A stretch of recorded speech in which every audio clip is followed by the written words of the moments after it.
Magandang Tarlac, mula sa Barangay Aranguren, ating makasama at makapanayam ang isang aspirante bilang alkalde ng Bayan ng Kapas. Walang iba kundi si Ma'am Marjorie Movilla o mas kilala sa Doc Majoy. Magandang araw po. Magandang araw po. Magandang gabi pala sa iyo, Kuya Roel Mancalas. So ako'y unang-unang nagpapasalamat na ako'y napili niyo po bilang interview. Bagamat man po ako'y isang anak katutubo, so si Doc Majoy Movilla po ay isang anak katutubo. So ang tirahan ko po ay nasa loob po ng kabundukan. Ako po ay isang anak katutubo at ang tatay ko ay isang katutubo. Ako ay isang dating nagtitinda ng flute at saka kamote sa Clark. So, mga kamag-anakan ko nandun din. So, doon po ako lumaki. So, lumaki po ako ng Barangay Marcos Village or they called Baluga Marcos Village po. Isa po ako nagtitinda ng kamote at flute doon sa may McDo po. Kung natatandaan niyo po yung Royal, doon po yung doon po yung aking pinaka-store, doon po yung store na nakapansin sa akin. So, sa tangkad ko, nag-join po ako ng pageant. So, lagi kong representative yung mga katutubo, Aita communities. So, Anong taon yun? That was 1990s. 1997 po yung mga nung nagtitinda po ako doon. When I was 8 years old until 14 years old. Ilang taon na ba kayo ngayon? 32. 32. Okay. So, 32 years old na po ako ngayon. Way back lang po nung kabataan ko, nung bata ako, sabi nga po nila, sino si Doc Majoy? Ang isang Doc Majoy, mayroong prinsipyo at saka mayroong katapangan na loob, tsaka buong loob. Kung ano yung decision niya, pinaninindigan po niya.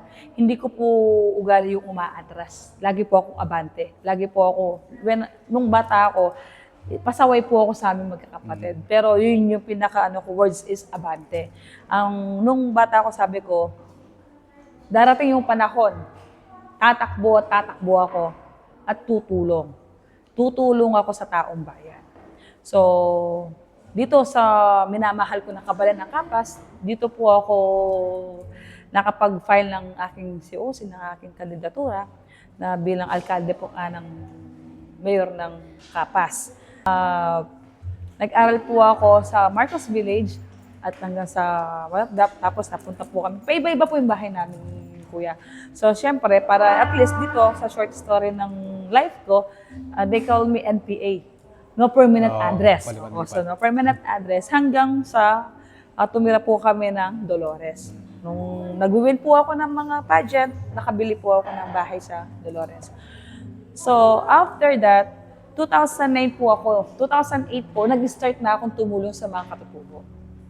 Nung nakaisip-isip na ako, when I have in the stage, nasa age na po ako na talagang gusto ko nang tumulong. Kasi lagi kong sinasabi, ang magulang ko kasi isang barangay secretary ng Marcos Village.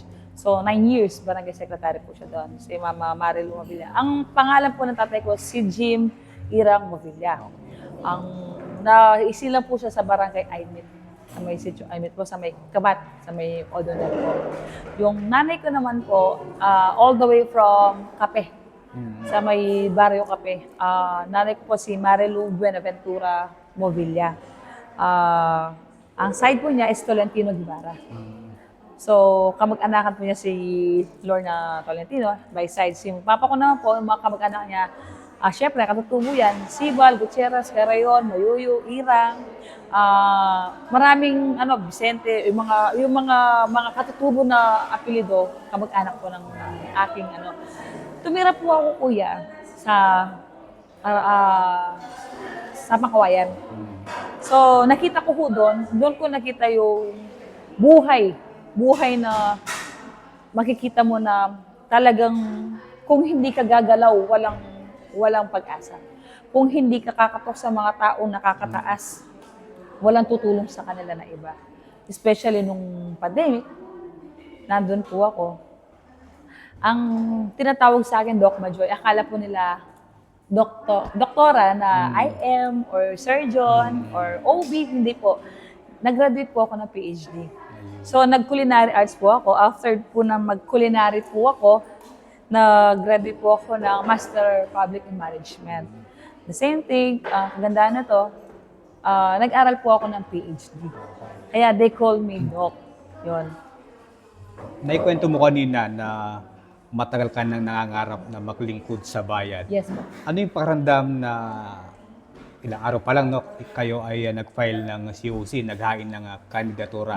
Ano yung pakiramdam na kayo ay isa ng opisyal na kandidato bilang alkalde sa bayan ng Kapas? Salamat sa yung katanungan, kuya. Tinatanong sa akin, ano yung nagpudyok sa akin na bilang tumakbo ng alkalde na mayor? Bakit hindi mo na daw ako nag-SB? Sumagot ako, sabi ko, gusto ko mamuno sa isang bayan.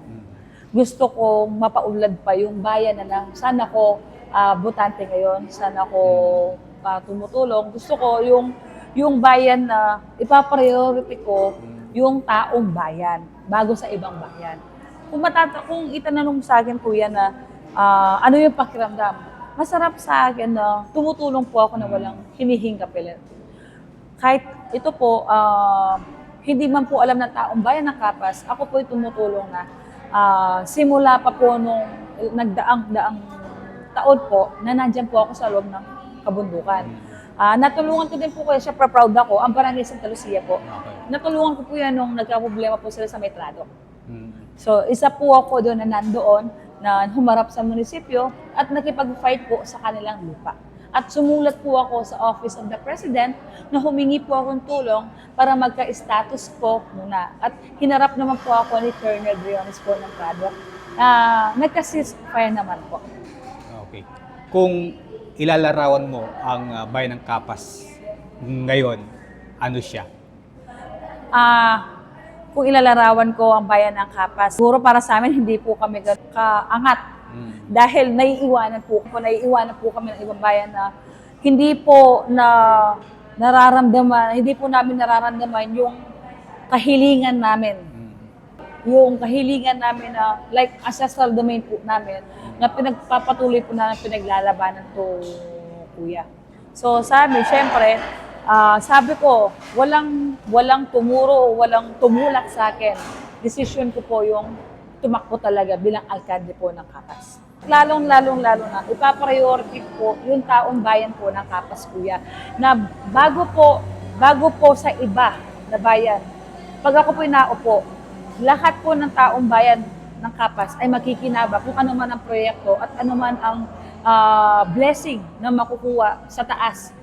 Ipamamahagi ko po ito sa mga taong bayan po na gusto ko po maramdaman po nila na pantay-pantay po ang pagmamahal ko sa kanila.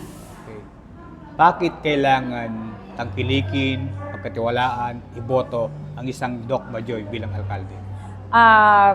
Siguro po, kuya, meron akong kakayahan na hindi pa nila nakikita, na gusto ko pang ipakita sa kanila at iparamdam kung ano at sino si Doc Majoy. Yung sincere na puso at yung ugali po niya na talagang makabasa, na hindi po makikita sa mga sa mga katugali ko po ngayon. Ako po ay sabi ko nga po, ituring nila akong pangalawang anak, pangalawang kapatid, at pangalawang apo ng taong bayan. Pag ako po ay naupo at nahalal sa ating bayan po. Ang inyong mga katunggali sa mayor ay dekada na Opo. nanunungkulan at ang isa ay isang incumbent Opo. at kayo ay bagong nagpapakilala sa Opo. bayan ng Kapas. Ano yung o ilan yung ating tsansa na tayo ang susuportahan ng ating mga kababayang Kapasenyo? Ito po, siyempre po, parang ano yan, parang mga higante. Pero ako po, naniniwala po ako sa Panginoon Diyos at sa aking kakayahan. At lalong-lalo na, itong mga kamag-anak ko na mga katutubo. Nananawagan ako sa mga kamag-anak ko na katutubo na sino pa ang lalaban at ang maglalakas loob na tatakbo dito bilang alkalde ng mayor. Sino pa ba kung hindi po ako? Wala pong maglalakas na loob na tatakbo na bilang alkalde po ng mayor na aspirant kung hindi po ako. Kaya nga ako ay talagang kung may unity team po ang katutubo, baka sa darating po na eleksyon, ang anak katutubo ang magsisilbing lingkod po ninyo. Gaano yung kamahal ang mga Kapasenyo at ano ang kayong maibigay sa kanila? para po sa akin, hindi lang po ako sa salita. Ipaparamdam ko na lang po kung gaano po yung pagmamahal ko sa kanila. Higit pa po sa akin sarili. Uunahin ko po sila bago ako. Gusto ko po na ang Kapas ay may bagong bukas. Ang Kapas ay may bagong panimula at ang Kapas ay may bagong mukha nga po na nagsasabing ipaglalaban ko hanggang sa huli. Sabi nga po ng aking magulang, opisyalis ka man o hindi, nakakatulong ka. Pero, may pero yun po kuya eh. Mas makakatulong po ako pag ako po ang nahalal ng taong bayan. Nasa harap tayo ng ating mga kababayang Kapasenyo. Ano yung ating nais sabihin sa nila? Ihatid na mensahe. Para po sa mga minamahal kong Kapasenyo, ako po ay nagpapasalamat sa mainit na pagsalubong niyo po sa akin nung aking filing na hindi ko po lubos maisip na mahigit 1,000 katao po ang dumating doon sa aking filing na talaga dumagsa sa munisipyo na iba-ibang lugar pa po para po suportahan at makita po ako na personal. Ating maikling panayam kay Doc Majoy mula sa Barangay Aranguren, Bayan ng Kapas. Ako po niyo lingkod, Ruel Magcalas. Kasama sa likod ng kamera, Edwin Vinuya, nag-uulat para sa CL3 Tribune News Publishing.